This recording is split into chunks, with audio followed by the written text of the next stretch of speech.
Hello students, आज utility analysis में हम डिस्कस करेंगे measurement and types of utility, उपयोगिता का माप और प्रकार।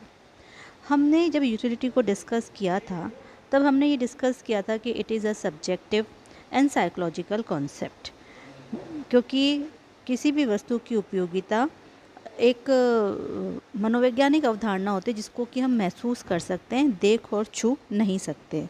और ये हर एक व्यक्ति के लिए हर एक वस्तु की उपयोगिता अलग अलग होती है, so it is subjective also.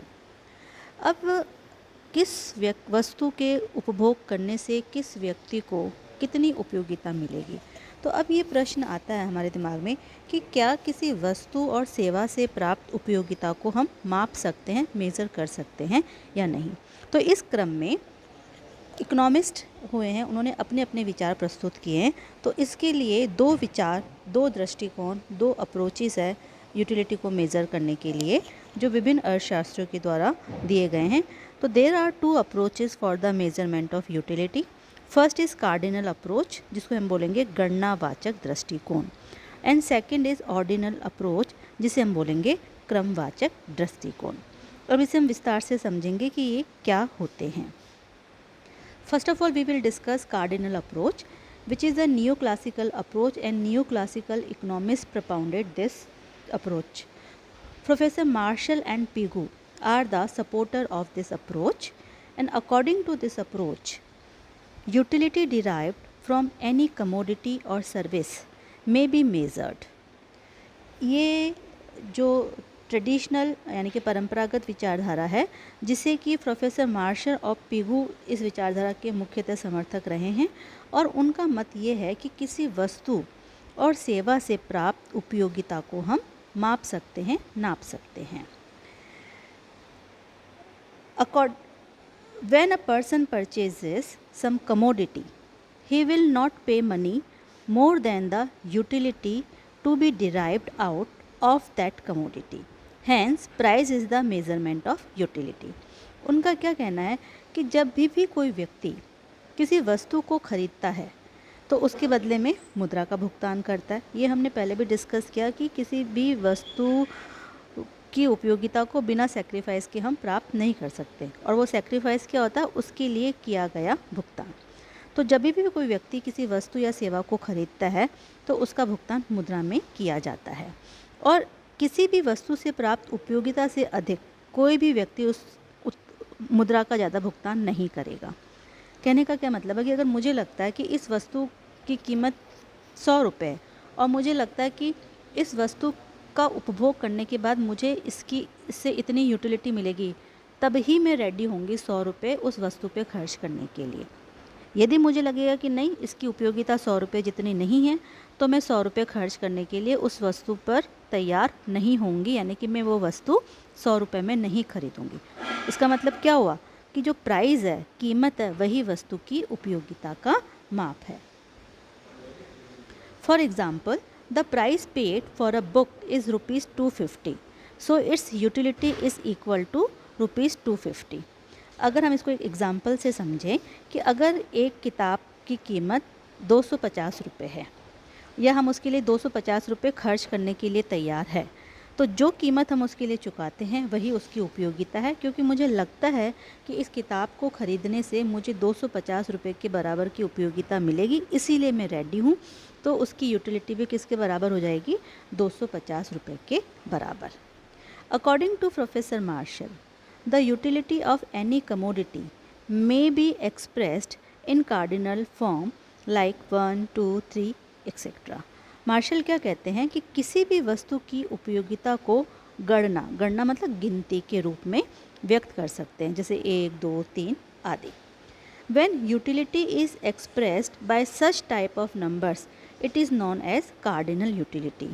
और इन संख्याओं को ही गणनावाचक अंक कहते हैं, अर्थात जब किसी वस्तु से प्राप्त उपयोगिता को जोड़ा या घटाया जा सकता है या इन नंबरों में व्यक्त किया जा सकता है, तो इसे हम गणनावाचक उपयोगिता कहते हैं। तो it is a cardinal approach, जिसमें हम ये मानते हैं कि उपयोगिता को एब्सोल्यूट नंबर में हम माप सकते हैं, नाप सकते हैं, और वो माप वो होता है जो उस वस्तु या सेवा को प्राप्त करने के लिए जितनी कीमत हम देने के लिए तैयार होते हैं वही उसकी उपयोगिता का माप है। Now second approach is ordinal approach, जिसे हम बोलेंगे क्रमवाचक दृष्टिकोण। Modern economist like Pareto, Allen, Hicks, Neumann and Samuelson are the supporter of this approach. ये एक आधुनिक विचारधारा है जिसका समर्थन आधुनिक अर्थशास्त्रियों ने जैसे पैरेटो, एलन, हिक्स, न्यूमैन और सैमुअलसन ने किया है। This concept is based on the fact that it may not be possible for a consumer to express the utility derived from a commodity or service in absolute term। आधुनिक अर्थशास्त्रियों का ये मानना है कि ये किसी भी उपभोक्ता के लिए संभव नहीं है कि वह किसी वस्तु से प्राप्त उपयोगिता को एब्सोल्यूट नंबर में, गिनती में एक्सप्रेस कर सके। But it is always possible for a customer to compare whether a commodity is more or less equal useful as compared to another।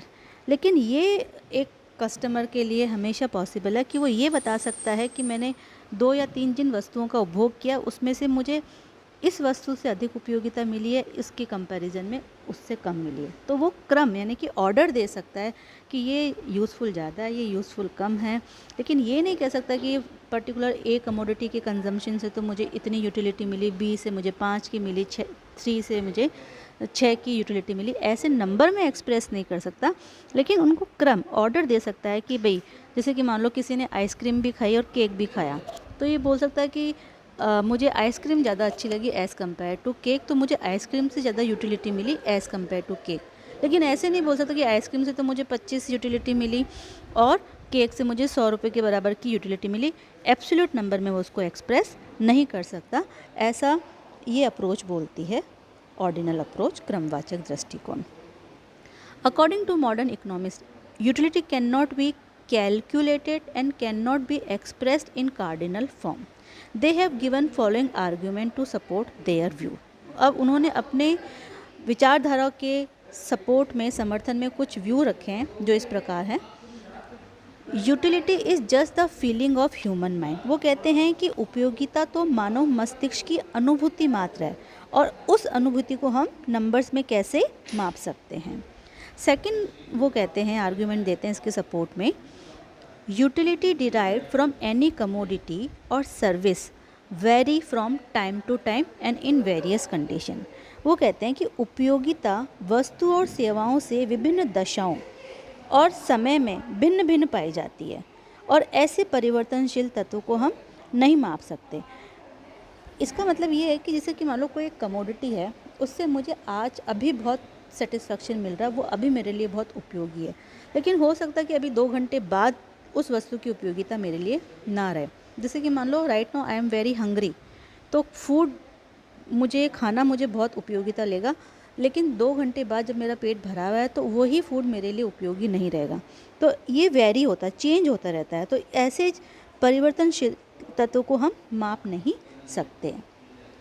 Third argument ये देते हैं कि there is no generally accepted scale to measure the utility of any commodity और service. आधुनिक अर्थशास्त्रियों का मानना है कि किसी वस्तु या सेवा की उपयोगिता को मापने के लिए कोई सर्वमान्य पैमाना नहीं है। हालांकि मार्शल ने उपयोगिता के लिए मुद्रा रूपी पैमाने का सहारा लिया है, लेकिन ये पैमाना निश्चित और स्थिर नहीं होता है। Hence, according to these economists, only preferences may be decided in respect of utility। वो कहते हैं कि आधुनिक अर्थशास्त्रियों का मानना है कि उपयोगिता को केवल प्राथमिकता का क्रम ही दिया जा सकता है, उसे मापा नहीं जा सकता है। This approach is related to order and not to number, hence it is known as cardinal approach. और चूँकि ये क्रम से संबंधित है, नंबर से संबंधित नहीं है, इसीलिए इसे ऑर्डिनल अप्रोच कहते हैं।